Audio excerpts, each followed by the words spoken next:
everyone, it's Melissa here. My good friend Marion from over at My Jewish Mommy Life watched me carve a watermelon in a recent video I did and said, how do you carve your watermelon? You look like you know what you're doing. I don't know if I really know what I'm doing, but I'd be glad to share with you, Marion, and all of you guys out there watching, how I like to carve a watermelon, because watermelon are starting to come into season here in California. We are seeing prices like 5 pounds for $1. It's still early in the season, it's June, so I feel like now is the time, guys, to master your watermelon cutting.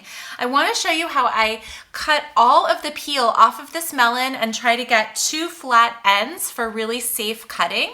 I like to use a sharp chef's knife. If I had a bigger cutting board, maybe I should have gotten a bigger cutting board out, but this is the one I use most often. And I also wanted to share with you how you can take a watermelon, get all of the peel off, and then you have a lot of choices in terms of how you want to cut it. So let's start with getting the watermelon ready. So I cut both ends off. I'm gonna cut all the way till I'm all red, all the way through.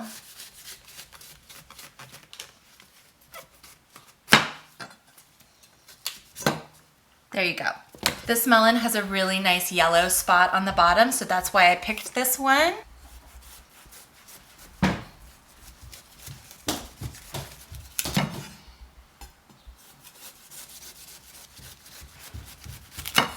Okay, so we're pretty much all the way red there.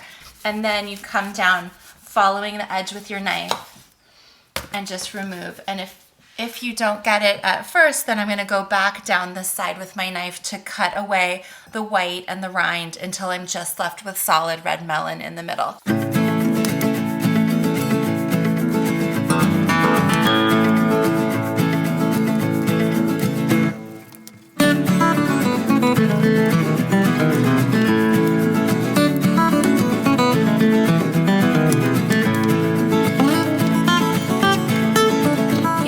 I wouldn't take the peel completely off is if I was having a barbecue or a block party where I was serving the triangles of watermelon with the rind attached, which is really convenient if it's like a finger food or outdoor barbecue scenario. Other than that, if I'm preparing watermelon for a party and I want to have it served out of a bowl, or if I want to have it ready in the fridge for lunch boxes, this is the way I like to do it because there's much less to store in my refrigerator. You can just go to town and cut wedges, chunks, what I like to call steaks, which is going clear through and slicing like a 1-inch steak. Sometimes I'll leave like a refrigerator dish like this with a few steaks, and then to treat my children, I'll cut out shapes with like a cookie cutter. That's sort of fun.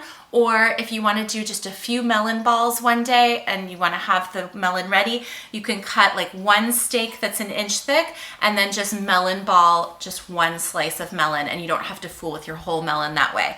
I think the least wasteful way is to do chunks. So I have my big bowl ready to receive those, but I'm just going to show you how I'm going to set aside a couple of steaks. And if I see white parts, I'm just gonna further trim that because no one likes not sweet melon,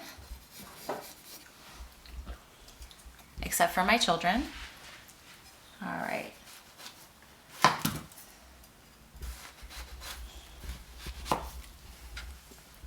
Okay, so for some fancy cutting, I'm just gonna put a couple pieces aside and I might melon ball those, or do some fun shapes tomorrow for the lunch boxes. The rest of the melon, I just like to go through it with my knife.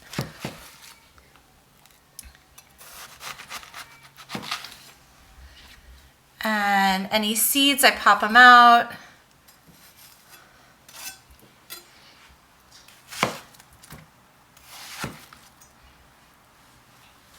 If I had a bigger cutting board. So I get nice long, strips like this, and I just like to go ahead over my bowl and cut them this way, keeping my fingers out of the way. This way, you're cutting over your bowl is catching the majority of the juice, and then I am one of those people that likes to pour that juice into a glass when I'm done with my melon and drink the leftover melon juice. It really does not take a lot of time. I do not like those tiny little wimpy personal sized watermelons. Way better to buy one and share it with a neighbor if it's too much for you. I think the flavor of these is great, and it's only gonna get better over the summer. I have a small octopus here down below me and a sharp knife, so I've got to say goodbye. But you guys, don't be afraid of a watermelon. Do it near a sink where you can throw all your scraps. I'm gonna just put this in a bucket and carry it out to the compost pile. Let me know down below if you have any watermelon tips. Let me know also if you make watermelon rind pickles, because I've never done that, but I'm sort of curious to try. Take care, and thanks so much for watching. Bye-bye.